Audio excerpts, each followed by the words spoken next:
I felt heartbroken. Terrified. Completely gutting. Cross. Devastated.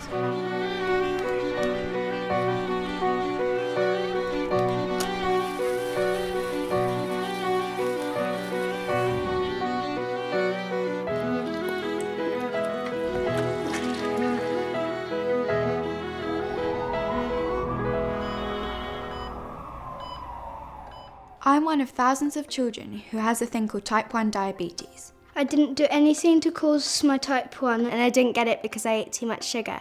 It doesn't mean I'm different. And I can still do everything that other kids do. It just means my body isn't making something called insulin, Which I need to keep me alive. So I have to either take insulin injections or attach myself to an insulin pump. I have to prick my finger to check my blood glucose. To make sure it's at the right level, Because if it's too high or too low, I get really poorly. It's important to know the symptoms of type 1 diabetes because it can be so subtle and then all of a sudden it becomes critical.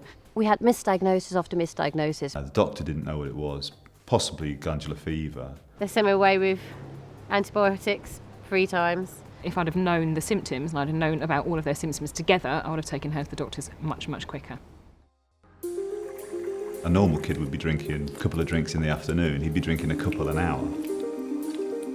She was always thirsty. We'd get up in the night time to drink, and we're drinking all the way through the day, through her lessons. He wouldn't sip it, he'd be gulping that down, hand it straight back to me and say, I want some more. I remember drinking gallons and gallons of water and nothing quenched my thirst. it never satisfied me. No matter how much I drank, I wanted to drink more. She went to the loo a lot in lessons, but we thought because she was drinking a lot, that's why she was going to the toilet. We'd be up and down the stairs every 15 minutes, every half an hour. Every morning I was getting her up, she was soaked through right to the mattress. What was surprising was that she had wet the bed again and she hadn't done that for months. He does another week and then 10 minutes later he needs to go again. And I'm actually chastising him saying, look, you can hold it now, you can hold it. And of course, he can't hold it. They put me on the scales one day and I'd lost like 2 stone. His shorts were falling to the ground. We had to tighten them up with a belt. He'd only just turned 3 and he was sort of back into sort of 18 to 24-month clothes. At the end, he was losing £1 a day. He'd always had a bit of weight on him, a bit of meat on him. And all of a sudden he'd lost all this, and we put it down to growing. She was exhausted all of the time. She was sleeping lots, so about 20 hours a day. And then even after she'd got up, having something to eat and wanting to go back to bed. You can sleep or relax, but you've never actually rested. My legs felt like lead, and as much as I slept, I'd wake up and I'd be so tired.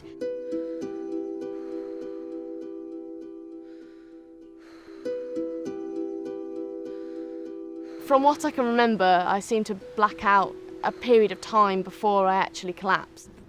It's really important to know about the symptoms of type 1 diabetes because otherwise you could end up, well, dead.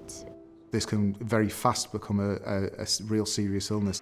He was really sick. They did say if we'd got on that plane that day, he would have died. The hospital said Michael was about 24 hours away from being very critically ill. Most children his age are normally in intensive care when they come in because not many people recognise the symptoms.